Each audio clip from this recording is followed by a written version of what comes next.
Hello, you've come here to learn something about me or my partner Charles Fritz. This is his grave, after all.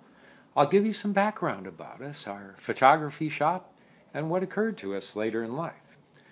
Let's go back a bit to my father, who brought me here to Forest Grove in 1872.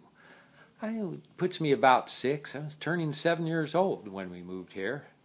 William Crosley, my father, was a wagon maker by trade, and he held the position of postmaster from 1889 to 96 here. He had survived the Civil War, and about a year after the surrender at Appomattox, May 11th, 1866, I came into the world, the little town of Henry, in Marshall County, Illinois, the fourth of 11 children.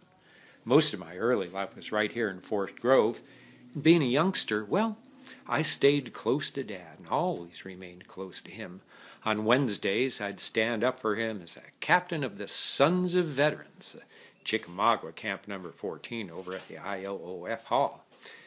Over the year or so, I learned to become a photographer and started working in various partnerships. My first venture began in 1888 when I was 22 years old, a few miles to the south of here in Independence, in partnership with a fellow named Pope. A year later, I opened a studio in Hillsborough with a fellow named Charles Fritz. Fritz was from Switzerland, was a real craftsman, and in addition to photography, had a photo engraving business and did retouching and finishing. He also published the Forest Grove Illustrated, which included important buildings, portraits of prominent people, and scenes in and about our forest city. Photography was quite a trade to be in those days, and sometimes it was quite an adventure. One time, must have been in 1889, we ventured up the Columbia to Hood River to photograph the mountain lodge that was being constructed at Cloud Cap, high on the slopes of Mount Hood. We hired a livery rig and a guide who took us to Lost Lake, where we made camp for the night. The next day we continued through the forest and up to the snow line, but fell far short of the lodge. By then, we were down to the last of our food and breakfasted the next morning on 8 sardines for 3 men and continued our venture to the lodge. Finally, we caught sight of the construction through glasses, but a deep canyon still separated us, so we had to make camp yet once again. And the next day, at 4 in the morning, hungry and tired, we headed out without our cameras or horses and reached the inn about noon. Whoa! What a couple days of adventure. I have to tell you about Fritz. He was a great soul. In the 1888 presidential election, he favored Grover Cleveland and made a wager against Joseph Vaughn in his choice of Benjamin Harrison. Well, Fritz lost to Vaughn and had to parade him around Main Street twice in a wheelbarrow, while Vaughn was waving a flag. Then old Fritz dumped him into the mud in front of Vert Hall in the Masonic Lodge. The Hatchet ran a story and photos, and the folks in town seemed to be pretty much amused by the whole spectacle. After those times, comes a time a guy's got to settle down. Quite long after the Cloud Cap adventure, I married Flora Bell on Christmas Eve, of all things, in 1891. We had 2 children, Gladys and Neil, and lived first on my father's property on 21st Avenue and A Street, in what was once the Stagecoach House. A few years later, in 95, my father and I built homes directly across from each other. I told you I stayed close to him, but really, it was my cousin John Matthews who built my home, a grand old home with a porch and gabled eaves. My father's home is gone now, but the house I lived in still stands at 2125 A Street. We had adventures. We had a fire in the studio in 96 and almost lost it. A lamp exploded, set fire to some asphalt, and we had stored in a can and spread out onto the floor. I rushed in and used a rug to smother the flames and threw it out the window, all ablaze. Those days we had a volunteer fire department. Their fathers were so penny tight, they did not provide for horses in the city budget, not until 1912, so the men had to pull the engine themselves.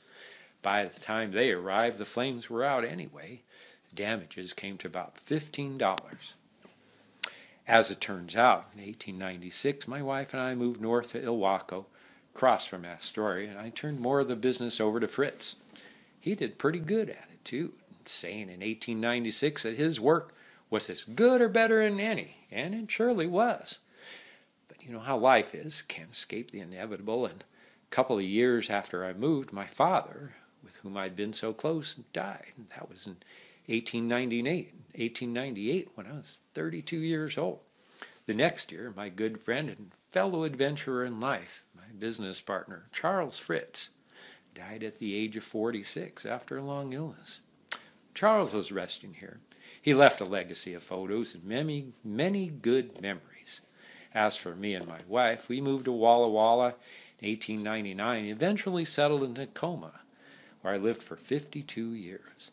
Flora Bell and I were members of the Grace Baptist Church, and I tried my hand at cabinet making, carpentry. But after the First Great War was over, I returned to my true love, photography, and continued to make portraits and photos of large groups, often of actors and choirs. First a studio on K Street, then in 1921 in 11th and J. Flora Bell died in 1919 when she was only 46 after suffering through a long illness, and I remarried with Harriet. We lived together until I died on December 27, 1953, at the ripe old age of 87. Although I'm up in Tacoma, you can see Fritz's tombstone right here in the Forest View Cemetery. It's marked C. Fritz, 1854 to 1899. You can also read about him in The Independent, and where they talked about Mr. Fritz experimenting with what is called the lightning process for taking photographs. Process negatives can be taken in the darkest room or cave at midnight. He has had one or two pictures which compare very favorably with his day work. Mr. Fritz thinks it might be a revolution in photography. The Argus published his death notice. C. Fritz, a native of Switzerland, died at Forest Grove Tuesday evening, September 5th, 1899, after a long illness. Deceased had been engaged in photographic and half-tone work for 12 or 13 years. Was at one time located in Hillsborough. He'd been in Forest Grove for about 4 or 5 years. Thank you for dropping by.